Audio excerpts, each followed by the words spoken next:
Those children have my eyes. The words left his mouth before his brain could stop them. 4 heads turned toward him in the pediatric waiting room. A woman whose face he'd spent 6 years trying to forget, and 3 5-year-olds with dark curls and features that made his chest constrict. She went pale, actually pale, like every drop of blood drained straight to her feet. Adrian, her voice cracked on his name. Just his name, nothing else. But it held 6 years of silence, accusation, and something that looked dangerously close to fear. One of the boys, the one clutching a stuffed elephant, looked up at his mother with confusion written across his small face. "Mommy, who's that man?" Adrian's world tilted. The designer suit suddenly felt too tight. His assistant was waiting in the car outside for a signature on the hospital wing donation he'd just approved.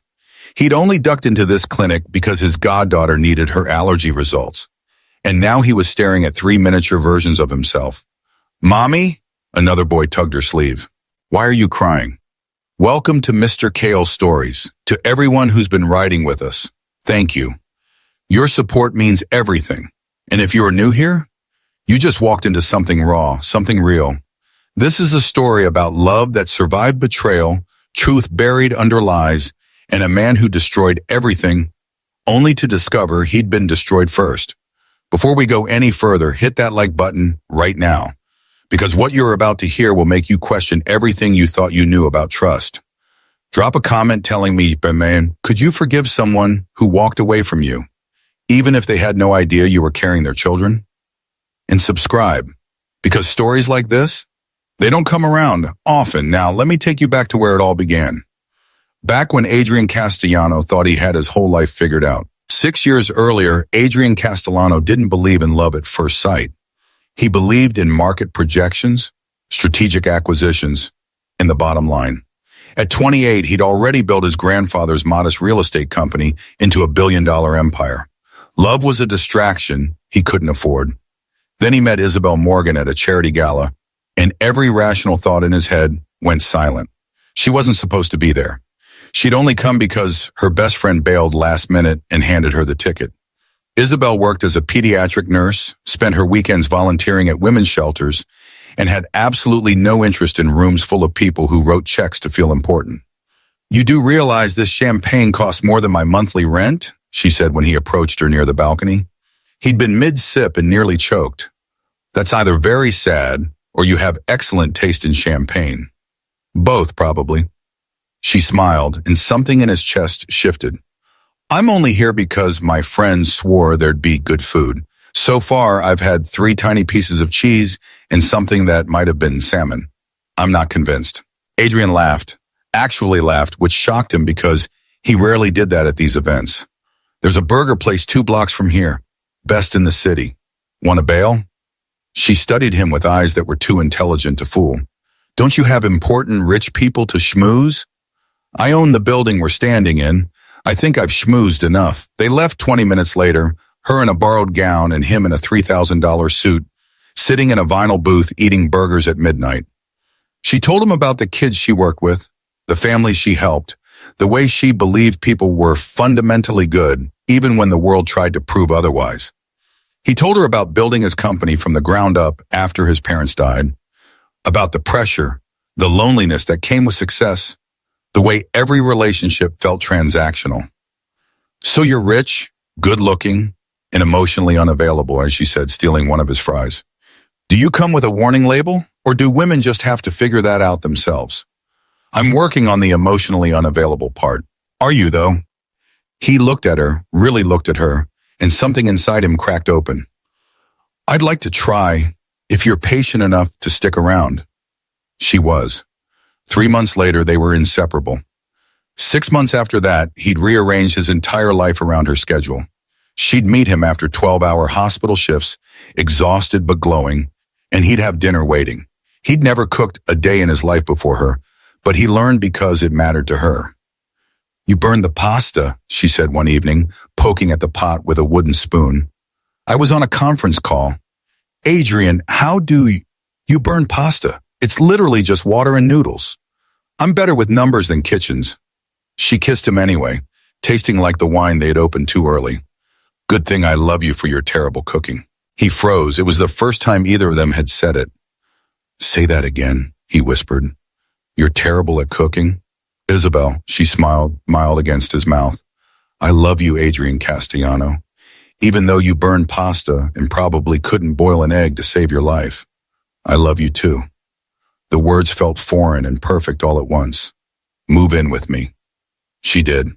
3 weeks later, her apartment lease ended, and she brought exactly 4 boxes of belongings into his penthouse. He tried to buy her new furniture, new clothes, new everything, but she refused most of it. I don't need your money, she said firmly. I need you. There's a difference. That's when he knew she was different from everyone else who'd ever entered his life. Everyone wanted something. Investors wanted capital. Employees wanted promotions. Acquaintances wanted connections. Isabel just wanted him, the man behind the billion-dollar net worth, the one who had nightmares about losing everything, the one who checked his phone obsessively because he was terrified of missing something important. You work too much, she told him late one night, closing his laptop despite the spreadsheet he'd been analyzing. I have a board meeting tomorrow, and you'll be brilliant like always. Come to bed, Adrian. The numbers will still be there in the morning. He went. He always went when she asked. His best friend and business partner, Marcus Webb, noticed the change immediately. They'd built Castellano Enterprises together. Adrian with the vision, Marcus with the operational execution. They'd been roommates in college, started the company in Marcus's garage, survived near bankruptcy twice. You're different, Marcus said over drinks one evening. Isabel was working a night shift, and Adrian had forced himself to maintain some semblance of his old social life. Different how? Softer, happier. Marcus swirled his scotch, expression unreadable. She's good for you. She's everything. Adrian man-eater. I'm going to marry her, Marcus, soon. You're sure? I've never been more sure of anything in my life. Marcus smiled, but something flickered behind his eyes. Something Adrian was too in love to notice. Then I'm happy for you, brother. Truly. The proposal happened on a random Tuesday. No grand plan, no elaborate setup. They were walking through the park near her hospital after her shift, her hand tucked into his, and Adrian just knew. He stopped walking. Marry me. Isabel turned confused. What? Marry me, Isabel. Right now, I don't have a ring yet because I wanted to pick it out with you, but I can't wait another second. I don't want to do any of this without you. Not the business, not life, nothing. Marry me. She stared at him like he'd lost his mind. Then she laughed, that beautiful, unguarded laugh he'd fallen in love with. You're serious. Completely. You're proposing without a ring in the middle of a park on a Tuesday. I'm proposing without a ring in the middle of a park on a Tuesday because I love you so much it physically hurts when you're not around. Say yes, Isabel. Please say yes. She kissed him instead of answering, but he tasted the yes in the way her lips moved against his, in the way her fingers tangled in his hair, in the way she whispered, yes, you ridiculous man. Yes. They picked the ring together the following weekend, a simple solitaire that she loved because it didn't feel ostentatious. Adrian would have bought her the Hope Diamond if she'd asked, but she chose something elegant and understated. So perfectly her. The wedding was planned for spring, small, intimate, just family and close friends. Isabel didn't want spectacle, she wanted meaning. Adrian didn't care about the details as long as she became his wife. Marcus threw him a bachelor party that Adrian barely remembered. Too much whiskey, too many toasts, too much celebration. He woke up the next morning with a splitting headache and 17 missed calls from Isabel. Panic seized him. She never called that many times unless something was wrong. He called back immediately. It rang 4 times before she answered, and her voice was cold, completely cold. Isabel, baby, what's wrong? Are you okay? Don't baby me. She sounded wrecked, like she'd been crying for hours. How could you, Adrian? How could you do this to me? His heart stopped. Do what? What are you talking about? I got an email this morning. Pictures, Adrian. Pictures of you with someone else. At the bachelor party. You were all over her. The room spun. What? No. Isabel, I don't know what you're talking about. I didn't touch anyone. I swear to God, I didn't. I saw the photos. Her voice cracked. You were kissing her. Your hands were, I can't even say it. And Marcus sent a message confirming it. He said he tried to stop you, but you were too drunk. He said you told him you weren't sure about the wedding. Marcus said what? Adrian's blood ran cold. Isabel, listen to me.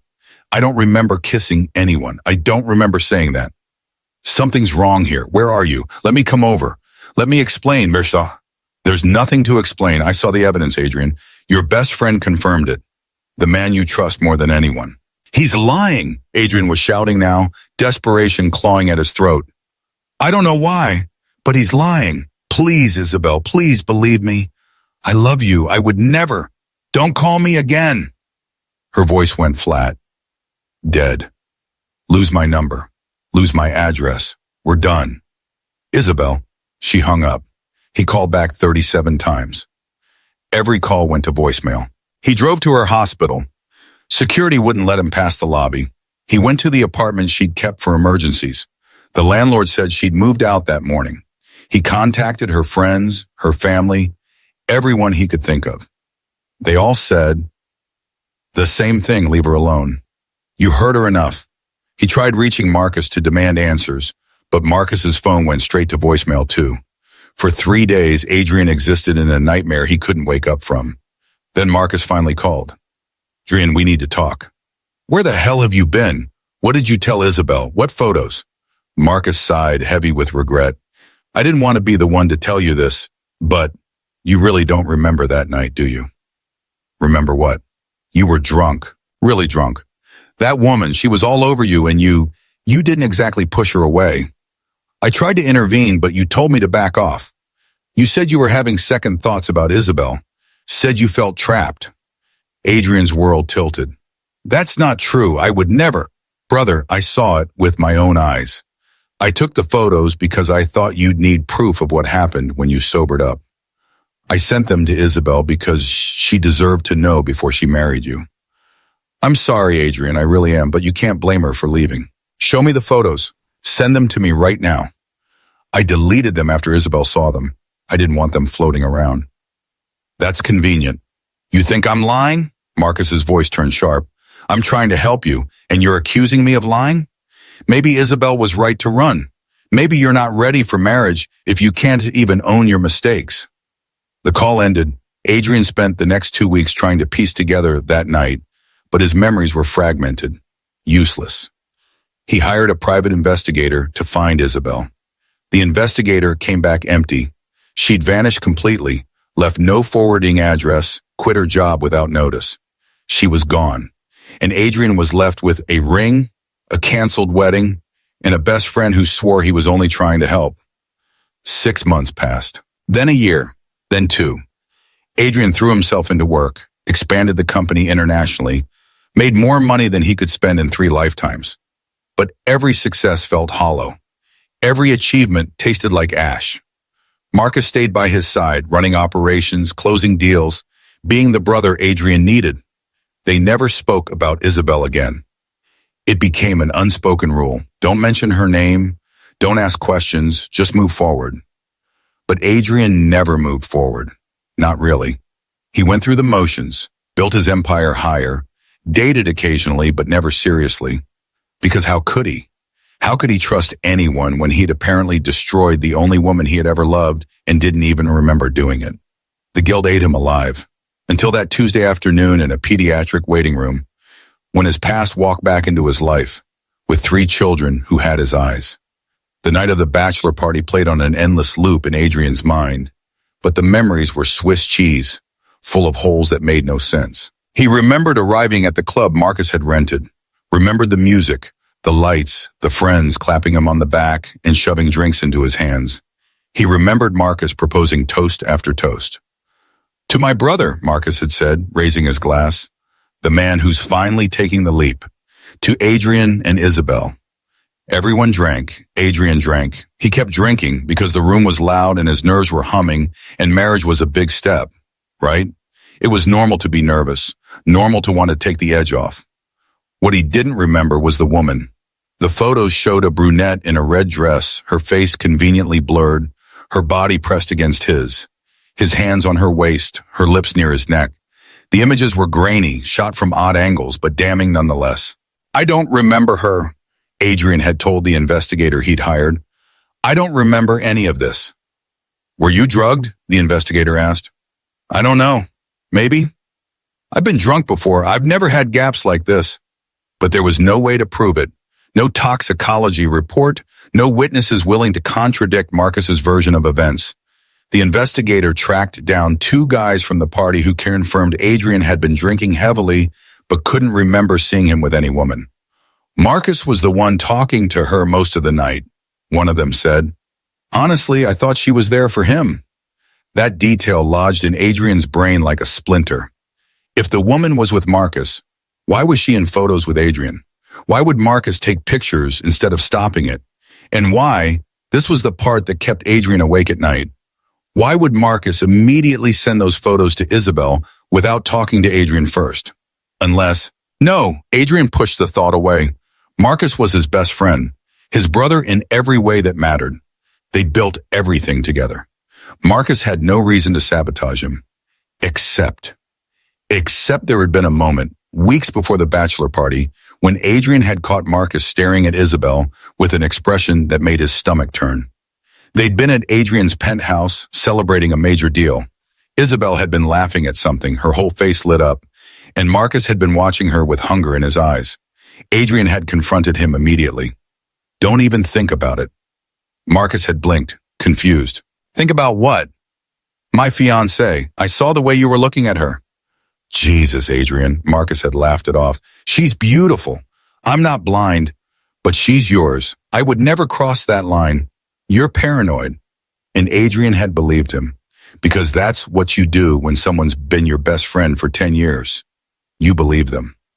Now, standing in that pediatric waiting room with 3 5-year-olds staring at him, all those fragmented pieces started rearranging themselves into a picture Adrian didn't want to see. "Isabel," his voice came out rough. "We need to talk. Right now." She stood there, frozen, one hand clutching the purse strap on her shoulder like a lifeline.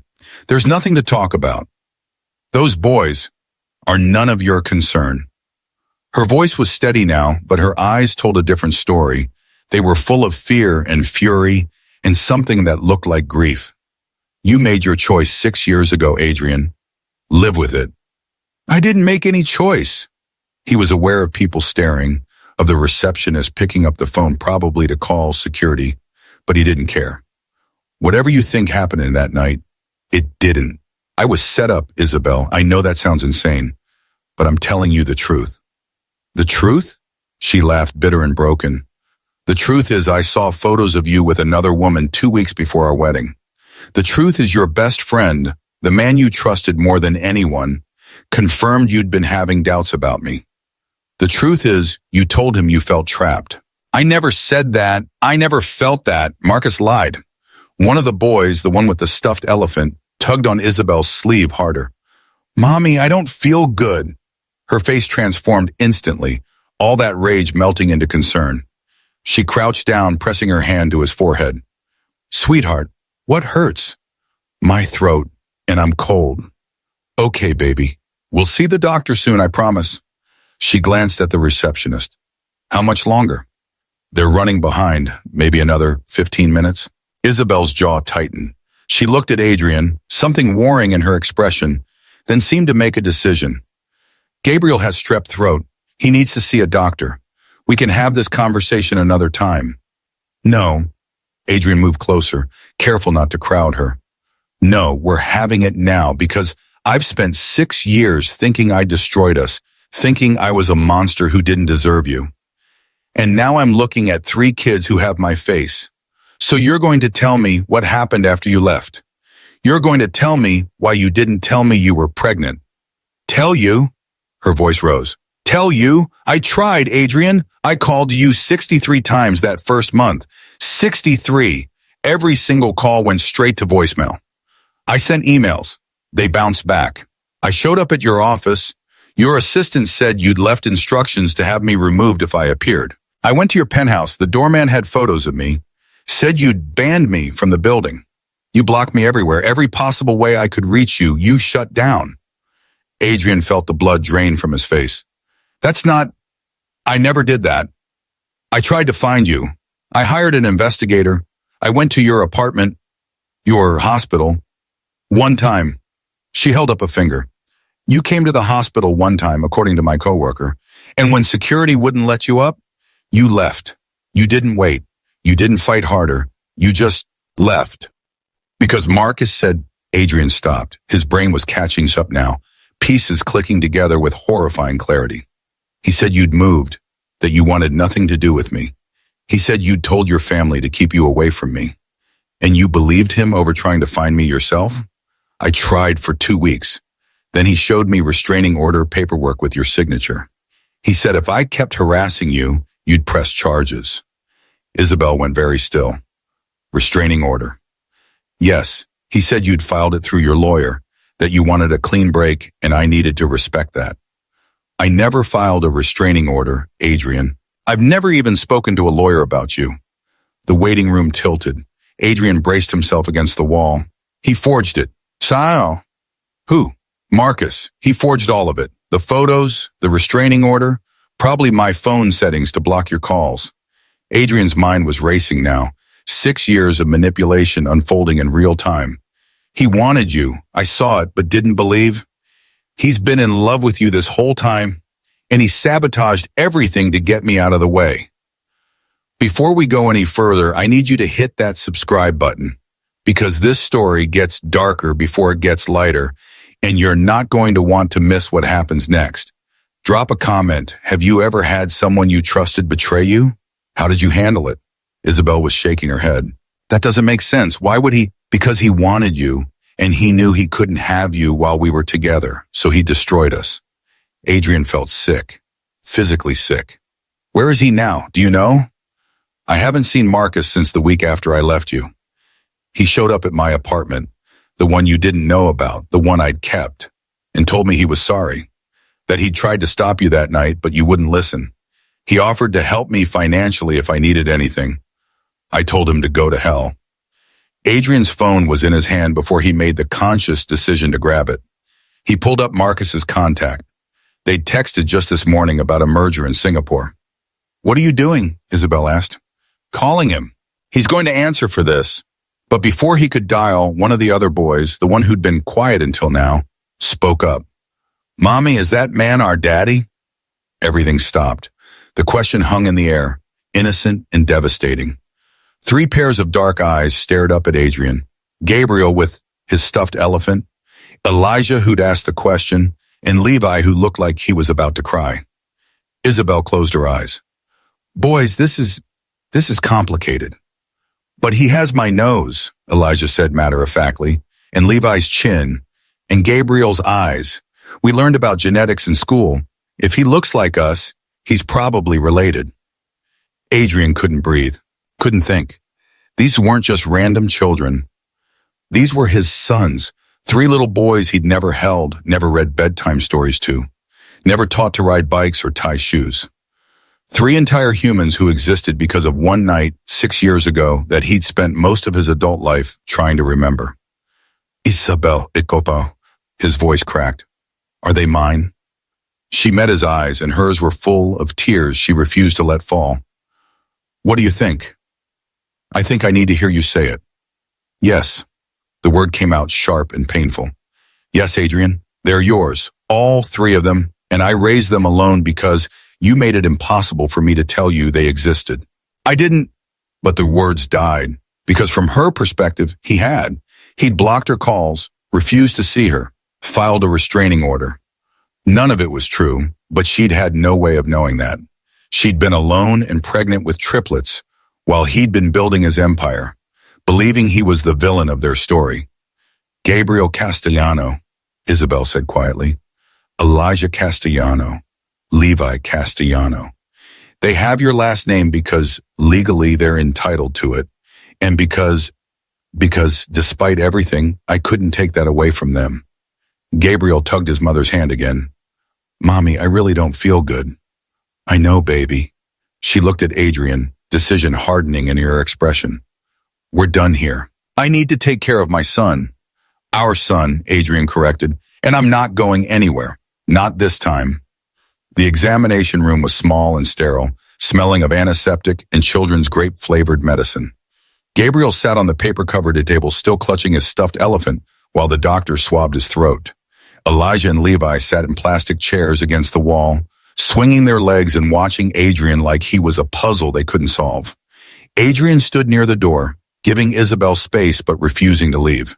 His mind was still reeling, still trying to process 6 years of lies and manipulation. Marcus had destroyed everything, their relationship, their future, their family, and Adrian had been too blind to see it. Definitely strep, the doctor confirmed, snapping off her gloves. I'll prescribe antibiotics. He should be feeling better in a day or two. Keep him home from school this week. Thank you, Dr. Chen. Isabel helped Gabriel down from the table, her movements efficient and practiced. This was her world, sick children, medical decisions, single parenting, a world Adrian should have been part of, but wasn't. The doctor glanced at Adrian, clearly curious about his presence, but too professional to ask. Any questions? No, thank you, Isabel said quickly. They filed out of the examination room, 3 boys and 2 adults navigating an impossible situation. In the hallway, Gabriel leaned against his mother, feverish and miserable. Elijah and Levi flanked them like small protectors. I'll drive you home, Adrian said. We took the bus. Then I'll definitely drive you home. Your son is sick, Isabel. Let me do this one thing. She looked like she wanted to argue, but Gabriel whimpered, and her resistance crumbled. Fine, but this doesn't change anything. I know. His car was parked in the visitor lot, a black Bentley that probably cost more than Isabel made in 2 years. The boys' eyes widened when they saw it. Whoa, Levi whispered. That's your car? It is. Are you rich? Elijah asked bluntly. Elijah, Isabel warned. That's not polite. But I'm curious. He has a fancy car and a fancy suit, and you said people with fancy things are usually rich. Adrian almost smiled despite everything. I suppose I am. Is that a problem? No, Elijah shrugged. Just wondering. They buckled in, Gabriel in the front passenger seat because he felt sick, the other 2 boys in the back with Isabel between them. Adrian adjusted the rearview mirror and caught Isabel's reflection. She was staring out the window, jaw tight, one hand stroking Levi's hair absently. Where am I going? Adrian asked. She rattled off an address in a neighborhood he knew. Working class, decent schools, affordable rent.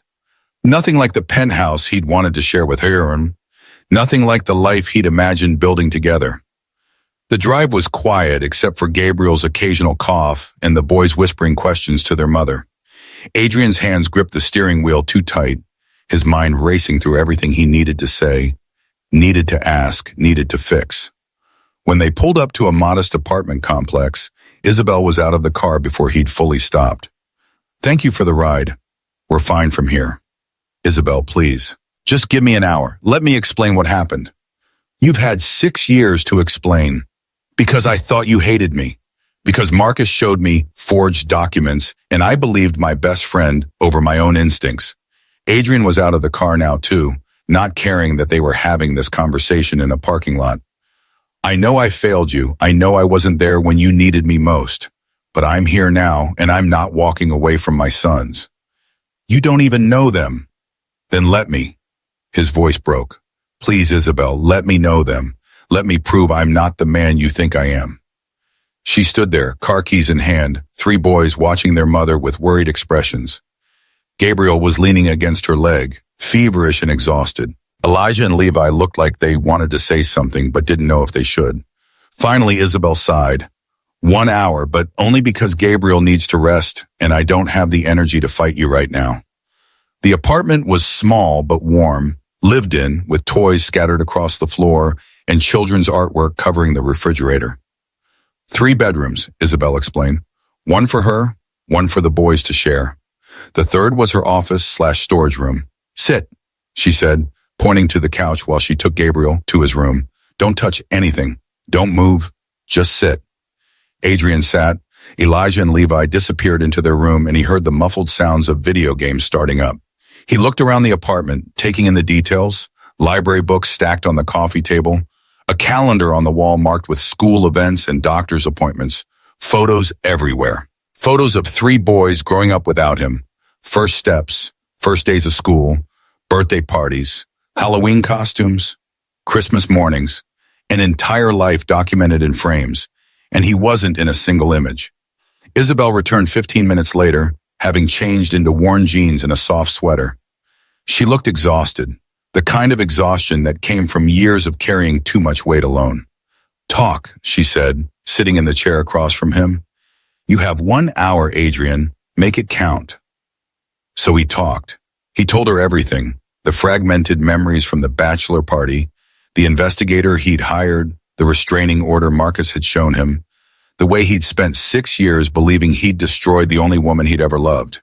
He told her about the guilt, the self-loathing, the way he'd thrown himself into work because it was the only thing that made sense anymore. "I should have fought harder," he admitted. "I should have questioned Marcus more. I should have trusted my gut when something felt wrong. But I didn't, and you paid the price for my blindness." Isabel listened without interrupting, her expression unreadable. When he finished, she was quiet for a long moment. "I was 3 months pregnant when I finally accepted you weren't coming back," she said. 3 months of morning sickness and fear and absolute terror because I was alone and broke and about to have a baby. Then the ultrasound technician said, "Oh, there's 2 heartbeats. No, wait, 3. Triplets, Adrian. Do you have any idea how expensive triplets are?" He shook his head, throat tight. "I worked until I was 7 months and along. My feet swelled so badly I couldn't fit into my shoes. I had to quit nursing because I couldn't be on my feet for 12-hour shifts anymore. I moved in with my sister for a while, but she had her own family, and 3 crying newborns was too much. So I found this place, cheap rent, decent neighborhood, and I figured it out. Alone. Alone, she confirmed. I figured out how to feed 3 babies at once, how to change diapers in rotation, how to function on 2 hours of sleep a night. My sister helped when she could, and I hired a part-time babysitter I couldn't afford so I could go back to work when the boys were 6 months old. I've been figuring it out ever since." Adrian felt like he was being flayed alive. "I'm so sorry." "Sorry doesn't give me back 6 years, Adrian. Sorry doesn't change the fact that I did this alone while you were building your empire and probably dating other women." "I wasn't. I haven't been with anyone since you." "I couldn't." She laughed, sharp and disbelieving. "Right. I'm serious. Every woman I met, I compared to you. Every date felt wrong. Every relationship felt empty. I know that doesn't change anything, but I need you to know there's been no one else. There could never be anyone else." Isabel looked away, blinking hard. "Don't do this, Adrian. Don't make me feel things I can't afford to feel." "Why not?" "Because my sons need stability. Because I can't risk falling for you again just to have you disappear when things get hard. Because," her voice broke, "because it almost killed me the first time. And I have 3 little boys depending on me. I can't fall apart again. I won't disappear." Adrian leaned forward, desperate for her to believe him. "I know I have no right to ask for another chance. I know I don't deserve your trust. But those boys deserve a father, Isabel. And I want to be that for them, if you'll let me. You can't just walk in and be their father. It doesn't work that way." "Then tell me how it does work. Tell me what I need to do and I'll do it." She studied him, searching for something in his face. Why no? You've built a life without us. You don't need this complication." "I've built nothing," Adrian said quietly. "I have money and power and a company that spans 3 continents, but I have no life. No family, no reason to come home at night. I thought I destroyed the only chance I had at happiness, and I've been existing ever since. Not living, existing. Those boys in there, they're not a complication. They're everything I didn't know I was missing." Isabel's eyes filled with tears. "I can't trust you yet. I can't just let you in." "I know, so I'll earn it. However long it takes, Isabel, I'll earn it." From the boys' room, there was a crash followed by laughter. Elijah's voice rang out. "Levi knocked over the tower. Mom, Levi knocked over the Lego tower." "Did not. It fell by itself." "Did too." Isabel wiped her eyes and stood. I need to go. I'll wait. She disappeared down the hall, and Adrian heard her mediating the dispute with patience he didn't know was possible. 5 minutes later, peace was restored, and she returned looking even more exhausted. There are a lot, she said. 3 5-year-old boys with endless energy and opinions about everything. They're incredible. Adrian meant it. They're smart and curious and, God, Isabel, they're ours. Mine, she corrected. They've been mine for 6 years. You don't just get to claim them because of biology. I know, but I want to. I want to know their favorite colors and what they eat for breakfast and what makes them laugh. I want to be there for soccer games and parent-teacher conferences and all the normal things dads do. Let me try, Isabel, please.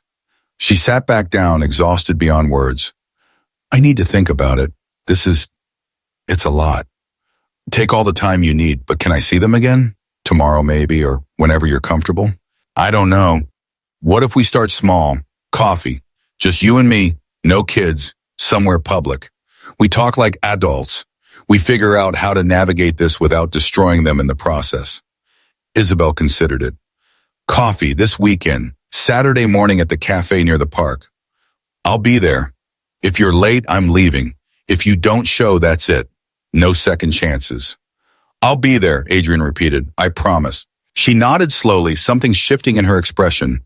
Not forgiveness, not yet, but maybe the smallest crack in the wall she'd built around herself. You should go. Gabriel needs quiet, and I need to process all of this. Adrian stood, every instinct screaming at him to stay, to not leave them again. But he forced himself toward the door. Can I say goodbye to them? Isabel hesitated, then nodded, quickly.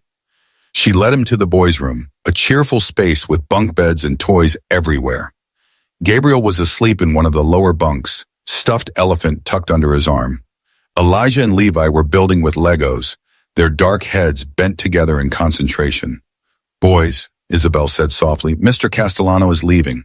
They looked up, and Elijah's direct gaze met Adrian's. Are you coming back? If your mother says it's okay, yes, I'd like that very much. Why, Levi asked. You don't know us. Not yet, but I'd like to, if that's all right with you. The boys exchanged glances, having some silent conversation only siblings could have. Finally, Elijah shrugged. Okay, but you have to bring snacks next time. Good snacks, not the healthy stuff Mom tries to make us eat. Elijah, Isabel warned, but there was the ghost of a smile on her face. Deal, Adrian said. Any requests? Gummy bears, the sour kind. Noted. He left the apartment feeling like he'd been hollowed out and rebuilt all at once. In his car, he sat for 5 minutes just breathing, trying to process everything that had happened in the span of 2 hours. Then he pulled out his phone and called his lawyer. David, it's Adrian. I need you to pull every communication record between Marcus Webb and me for the past 6 years. Phone logs, emails, text messages, everything. And I need you to investigate restraining order filings in Isabel Morgan's name from 6 years ago. If one exists, I want to know who filed it and when. Adrian, what's going on? I'll explain later. Just do it. And David, I need this yesterday. I'll get my team on it. Next, Adrian called his head of security. James, I need a full background check on Marcus Webb. I want to know everywhere he's been, everyone he has talked to, every business deal he's made in the past 6 years. If he's been hiding something, I want it found. That's a broad scope, Mr. Castellano. I don't care. Spare no expense. I want everything. Understood. Adrian's last call was to Marcus himself. It rang 4 times before his former best friend answered, voice warm and familiar. Adrian, how's Singapore looking? Did you review the contracts I sent? Where are you right now? The office. Why? You sound weird. Stay there. I'm coming in. It's almost 7. Can't this wait until... Adrian hung up. The confrontation with Marcus happened in Adrian's office at 9 p.m. after most employees had gone home. Marcus walked in smiling, tie loosened, looking every bit the successful executive he'd become. Seriously, what's with the cryptic phone call? Marcus dropped into the chair across from Adrian's desk. You're being dramatic. Even for you. Adrian didn't sit. He stood by the floor-to-ceiling windows overlooking the city, hands in his pockets, voice deadly calm. I ran into Isabel today. Marcus went very still. Isabel, as in my ex-fiancée, the woman you convinced me I'd betrayed, the woman you helped me lose. Adrian turned to face him. She has 3 sons, Marcus, 5 years old, with my eyes, my features, my everything. Want to guess why I never knew about them? The color drained from Marcus's face. Adrian, you told her I'd blocked her, filed a restraining order, made it impossible for her to contact me. Adrian's voice was ice. You showed me forged documents. You manipulated both of us, destroyed our relationship, and kept me from my children. So I'm going to ask you one time, and you're going to tell me the truth. Why? Marcus stood, hands raised like he was approaching a dangerous animal. It wasn't supposed to go that far. I panicked. You were getting married, and I knew once that happened, I'd lose you. Not just as a friend, but as a business partner. She would have made you made you lose focus. I did it for us, for the company. You did it because you wanted her. Adrian's control was slipping. I saw how you looked at her. I knew, and I ignored it because I thought you were my brother. I never touched her. No, you just destroyed our lives instead. That's so much better. Adrian moved closer, fury radiating off him. You drugged me that night, didn't you? The photos were staged. The whole thing was a setup. Marcus's silence was confirmation enough. Get out. Adrian's voice was quiet, lethal. Pack your office. You're done. I'll have legal draw up the paperwork to buy out your shares. You have 72 hours to vacate. And if you ever contact me, Isabel, or my sons again, I'll bury you so deep you'll never see daylight. Am I clear? Adrian, please, get out. Security escorted Marcus from the building. Adrian stood in his office until midnight, staring at the city lights, trying to contain the rage that threatened to consume him. He'd lost 6 years. 6 years of his sons' lives, first words, first steps, every milestone because someone he trusted had decided to play God with his future. But rage wouldn't fix this. Action would. Saturday morning, Adrian arrived at the cafe 30 minutes early, wearing jeans and a simple sweater instead of his usual suit. He'd barely slept, too busy planning how to rebuild what Marcus had destroyed. Isabel walked in exactly on time, hair pulled back, minimal makeup, looking beautiful and guarded. She ordered tea while he got coffee, and they sat at a corner table away from the crowd. You came, she said. I said I would. People say lots of things. I'm not people, Isabel. Not to you, never to you. She wrapped her hands around her tea mug. I talked to my sister last night, told her everything. She thinks I'm crazy for even considering letting you back in. Is she wrong? Maybe, probably. Isabel met his eyes. But those boys deserve a father. A real father, not just weekend visits and child support checks. If you're serious about this, really serious, then we need rules. Whatever you need. You don't get to disappear when things get hard. You don't get to show up sporadically when it's convenient. If you're in, you're all in. Tantrums and homework and middle of the night stomach bugs. All of it. I want all of it. You say that now. Wait until Elijah draws on your car with permanent marker, or Levi decides to experiment with your expensive watch. Wait until Gabriel has a meltdown in the middle of a grocery store and everyone's staring at you. Then I'll repaint the car, fix the watch, and handle the meltdown. Isabel, I've run a billion-dollar company through market crashes and hostile takeovers. I can handle 3 5-year-olds. She almost smiled. You have no idea what you're signing up for. So teach me. They talked for 2 hours, negotiating terms like a business deal, because that was the only way Isabel could keep her emotions in check. Wednesday dinners at her apartment. Adrian would bring food, nothing fancy, and they'd eat together as a family. Sunday mornings at the park, weather permitting. He could call the boys during the week, but had to keep it brief because bedtime routines were sacred. And no gifts, Isabel said firmly. You don't get to buy their affection with expensive toys. They need your time, not your money. Agreed, though I'd like to set up trust funds for their education.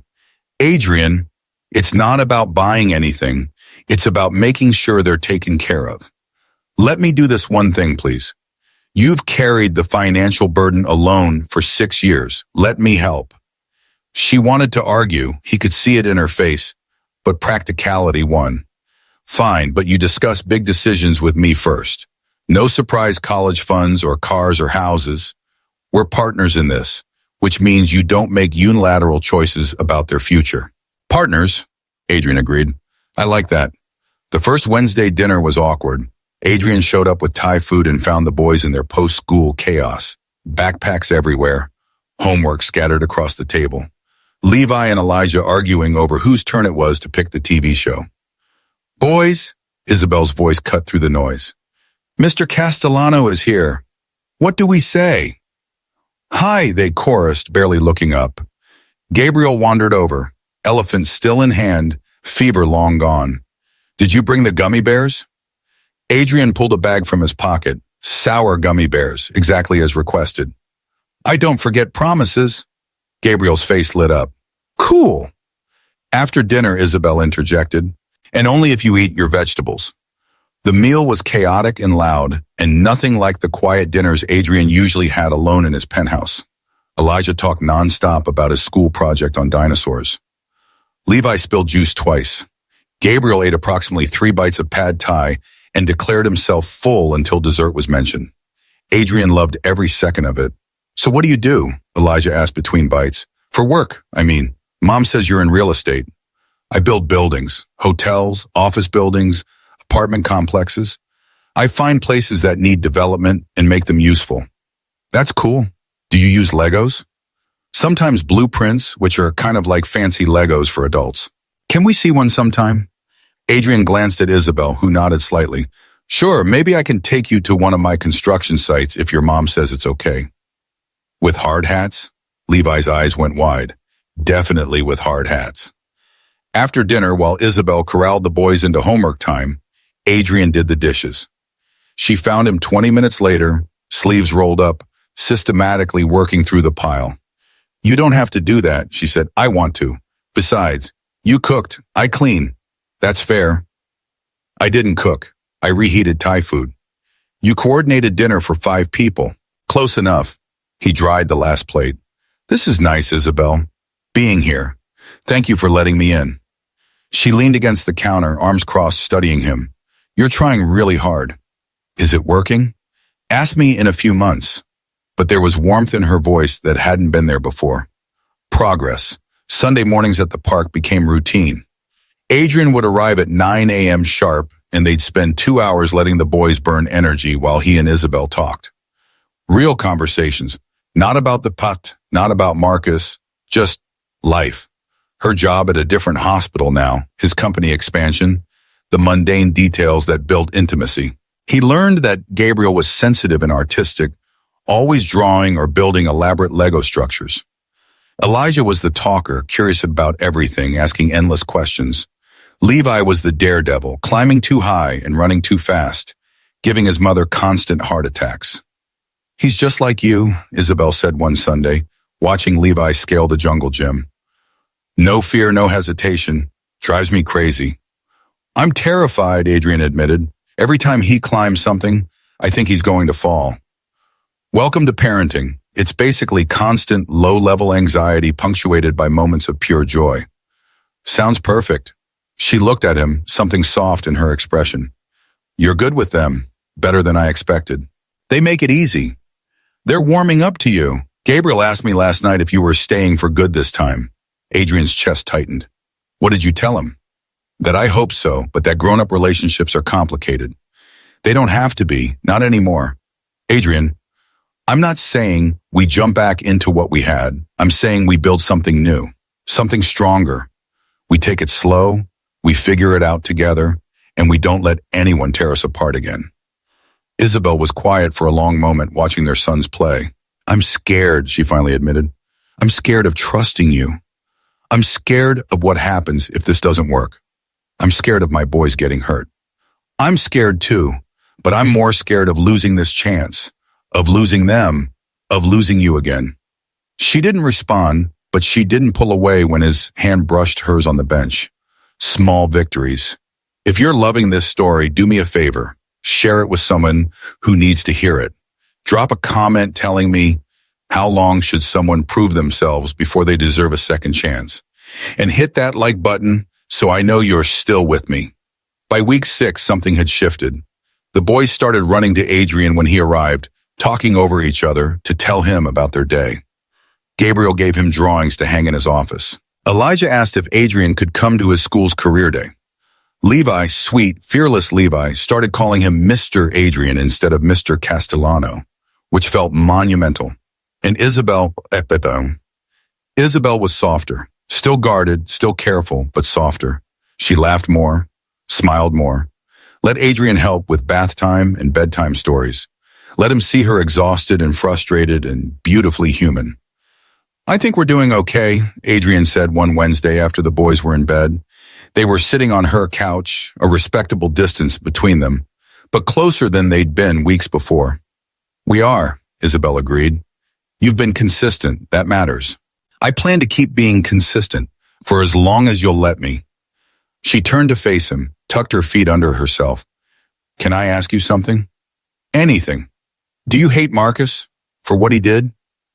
Arian considered the question. I did. When I first found out, I wanted to destroy him. But now I just feel sorry for him. He was so desperate to keep me all to himself that he ruined everything, his career, our friendship, any chance at happiness. That's not hate. That's pity. He called me last week. Adrian went rigid. What? He called. I didn't answer, but he left a voicemail, said he was sorry, that he knew he couldn't fix what he'd broken, but wanted me to know he'd never meant to hurt me specifically. Just wanted you back. That's not an excuse. I know, I deleted it. She paused. He tried to manipulate both of us, Adrian. He almost succeeded. Part of me wonders if we would have made it anyway, if we were strong enough to survive without his interference. We'll never know. But I'd like to think we would have. What we had, that was real, Isabel. It still is. She met his eyes and the air between them changed, charged. Is it? Or are we just playing house for the boys' sake? Look at me and tell me this feels like playing house. She did look, and what he saw in her expression made his heart race, longing and fear and hope all tangled together. I don't know what this is. Then let's find out. Together, no more door running, no more law walls, just us figuring it out one day at a time. Isabel's phone buzzed before she could respond. The hospital, calling her in for an emergency. The moment broke and Adrian helped her gather her things while she arranged for her sister to watch the boys. I'm sorry, she said, grabbing her keys. I have to go. Save lives. I've got the boys. She paused at the door. You sure? Positive. Go. After she left, Adrian checked on the boys, all three asleep, Gabriel drooling slightly on his elephant, and settled onto the couch. This was his life now, chaotic and messy and absolutely perfect. He fell asleep there and woke to small hands shaking his shoulder. Mr. Adrian? Gabriel's voice, scared. I don't feel good again. Adrian's hand went to the boy's forehead automatically, burning up. Okay, buddy, let's get you some medicine. He spent the next hour nursing Gabriel through a fever spike, giving medicine, changing sweat-soaked pajamas, reading stories until the boy fell back asleep. By the time Isabel came home at 5 a.m., Adrian was exhausted but still awake, Gabriel sleeping against his chest. Isabel stopped in the doorway, something unreadable on her face. He spiked a fever around midnight, Adrian whispered. Medicine kicked in about an hour ago. He's been sleeping since. She moved closer, brushing hair from Gabriel's forehead. You stayed. Of course I stayed. He needed me. Most men would have called me, made me come home. You were saving someone's life. I was handling a fever. There's no contest there. Isabel's eyes filled with tears. Thank you. You don't have to thank me for taking care of my son. I do, though, because for 6 years, no one else was here at 3 a.m. when they were sick. It was just me, and Her voice broke. I'm so tired, Adrian. I've been so tired for so long. He stood carefully, transferred Gabriel to Isabel's arms, then pulled them both into a hug. You're not alone anymore. I'm here and I'm not going anywhere. Let me help carry this. Isabel, please. She cried into his shoulder, 6 years of exhaustion and loneliness finally breaking through, and Adrian held her while the sun came up. 3 months into their arrangement, Gabriel got sick again, properly sick this time, not just a fever. Pneumonia, the doctor said, requiring hospitalization and IV antibiotics. Isabel called Adrian at 2 a.m, voice shaking. "I need you." He was at the hospital in 15 minutes, still wearing pajama pants under his coat. He found her in the pediatric wing, pacing outside Gabriel's room while Elijah and Levi slept in the waiting area chairs, her sister watching over them. "He can't breathe properly," Isabel said, and she looked wrecked. Hair a mess, eyes red, hands trembling. They said his oxygen levels dropped, and they had to put him on a machine. "And I can't do this, Adrian. I can't watch him struggle like this." Adrian wrapped his arms around her. "He's strong. He's going to be fine. You don't know that. I know he has your fighting spirit. I know he's surrounded by the best medical team in the state. And I know we're both here, and we're not leaving him." They stayed at the hospital for 3 days. Adrian canceled every meeting, every obligation, and lived in that sterile room with his son. He read stories until his voice went hoarse. He held Gabriel's hand during the scary parts. He slept in an uncomfortable chair and ate terrible cafeteria food and wouldn't have traded it for anything. Isabel watched him with something that looked like wonder. "What?" Adrian asked on day 2, catching her staring. "You really love them. It's not just guilt or obligation. You actually love them." "Actually love them? Of course I do. They're my sons." "Most men. I'm not most men. And they're not just any children. They're ours, Isabel, every stubborn, brilliant, exhausting part of them." Gabriel improved on day 3. His oxygen levels stabilized, and the doctor cleared him for discharge with strict instructions about rest and medication. They brought him home to Isabel's apartment, where Elijah and Levi had made a welcome back banner that was mostly crayon and glitter. "Guys," Gabriel said weakly, but he was smiling. "This is awesome." That night, after all 3 boys were asleep, Adrian and Isabel sat on her balcony, barely big enough for 2 chairs, drinking tea and watching the city lights. "I don't know how to do this," Isabel said quietly. "Do what?" "Let you all the way in. I've spent 6 years building walls, and you're systematically taking them apart. And it terrifies me." Adrian reached for her hand. "I'm terrified too, but I'm more terrified of living without you. Without them. I've had 6 years of that life, Isabel, and it was empty, meaningless. Everything I built, everything I achieved, it meant nothing because you weren't there to share it with. We're not the same people we were. No, we're better, stronger. We've both been through hell and surround. We know what we're fighting for now." She turned to face him, tears tracking down her cheeks. "I never stopped loving you, even when I hated you, even when I was alone and pregnant and terrified. I never stopped. And that's what scares me most. Because if you leave again, if this doesn't work." Adrian kissed her, soft and desperate and 6 years overdue. She froze for half a second, then melted into him, hands fisting in his shirt, kissing him back like she was drowning, and he was air. When they broke apart, both breathing hard, he pressed his forehead to hers. "I'm not leaving, not ever. Do you understand me? I love you, Isabel. I never stopped either. And I will spend every day for the rest of my life proving that you can trust me." "I want to believe you." "Then believe me. Take the leap. Let me catch you this time." She kissed him again, and it felt like coming home. The next morning, Gabriel woke up and found them asleep on the couch, Isabel curled into Adrian's chest, his arms wrapped protectively around her. "Mommy?" Gabriel's voice was still raspy from the pneumonia. "Is Mr. Adrian your boyfriend now?" Isabel woke with a start, realized where she was, and blushed. "Gabriel, sweetheart." "Because that would be cool," Gabriel continued, unfazed. "Elijah and Levi said you guys were probably going to get married because you look at each other like people do in movies. And also because Mr. Adrian is our dad, so it makes sense." Adrian bit back a laugh. "You guys talked about this?" "Yeah, we're not stupid. We know what's happening." Gabriel climbed onto the couch between them. "So are you getting married?" Isabel looked at Adrian, who looked back at her, both of them caught off guard by a 5-year-old's bluntness. "We're figuring things out," Isabel said carefully. Grown-up relationships are complicated. Why, Barn? Either you love each other or you don't. It's not that simple, baby. Seems simple to me. Gabriel snuggled into Adrian's side. I like when he's here. The apartment feels better when he's here. Adrian's throat tightened. I like being here too, buddy. Over the next few weeks, things shifted into place naturally. Adrian started staying over more nights than not, sleeping on the couch officially, though he and Isabel both knew that was a formality. They'd spend evenings after the boys went to bed talking about everything and nothing, rebuilding the foundation that Marcus had tried to destroy. I contacted a lawyer, Adrian said one night, about Marcus, the fraud, the forgery, all of it. And I could press charges, make his life very difficult, but I'm not going to. Isabel raised an eyebrow. Why not? Because he's already destroyed his own life. He lost his career, his best friend, any credibility he had in the industry. Pressing charges would just be vindictive at this point. I want to focus on building our future, not punishing his past.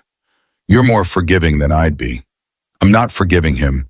I'm just choosing not to let him take up any more space in our lives. He's gone, Isabel, and we're here. That's what matters. She kissed him, soft and sweet and full of promise. When did you get so wise? When I had everything to lose and realized I'd do anything to keep it. By month 5, the boys had stopped calling him Mr. Adrian.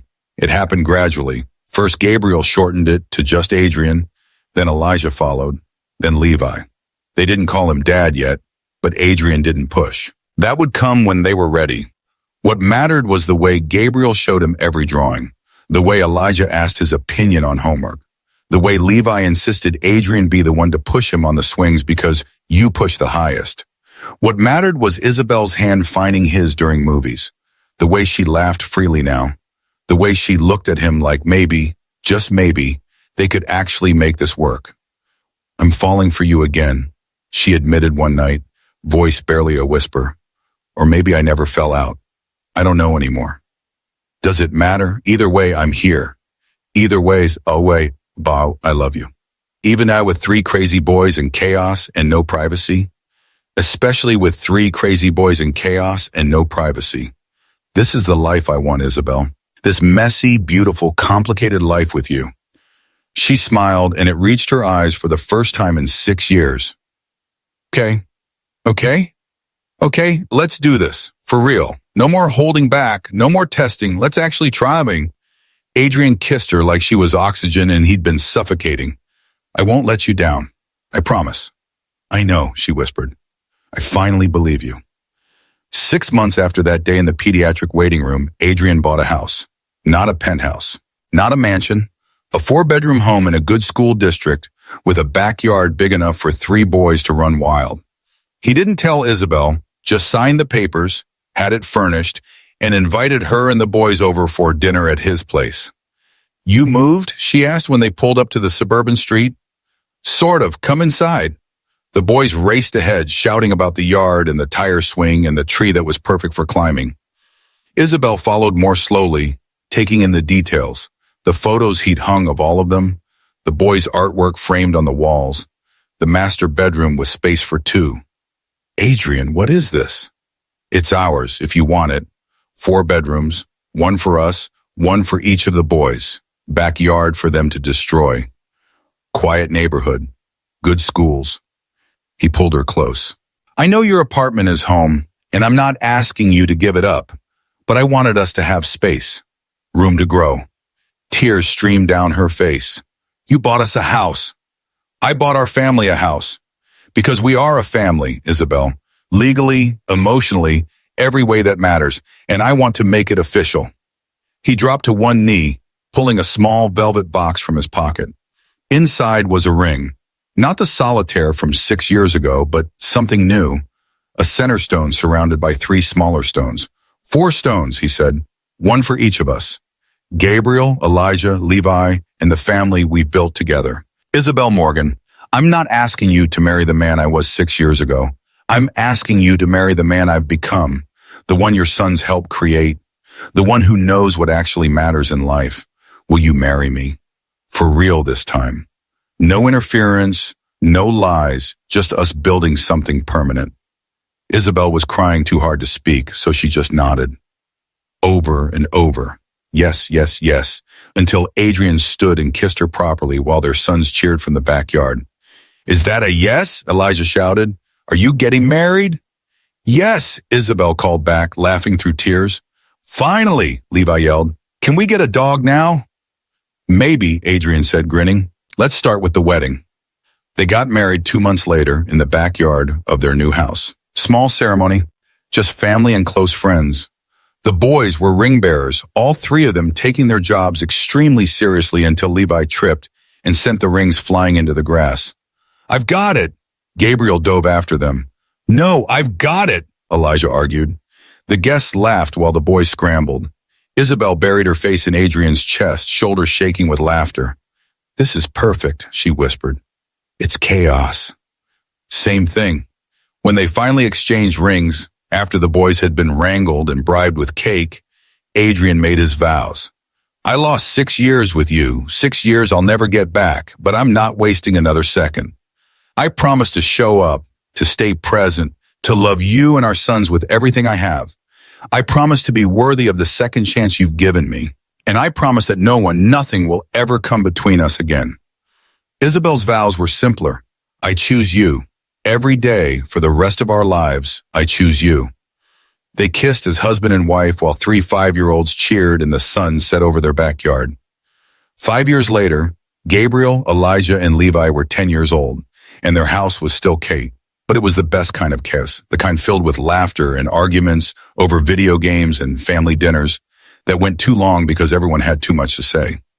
Adrian never forgot what he'd lost. Those 6 years would always be a wound, a reminder of how fragile trust could be and how quickly manipulation could destroy everything. But he also never forgot what he'd gained. 3 brilliant sons, a wife who challenged him daily, and a life that meant something beyond profit margins and board meetings. Marcus tried to reach out once, 2 years after the wedding. Adrian deleted the email without reading it. Some people didn't deserve second chances. Some betrayals were unforgivable. But love, real love, could survive almost anything.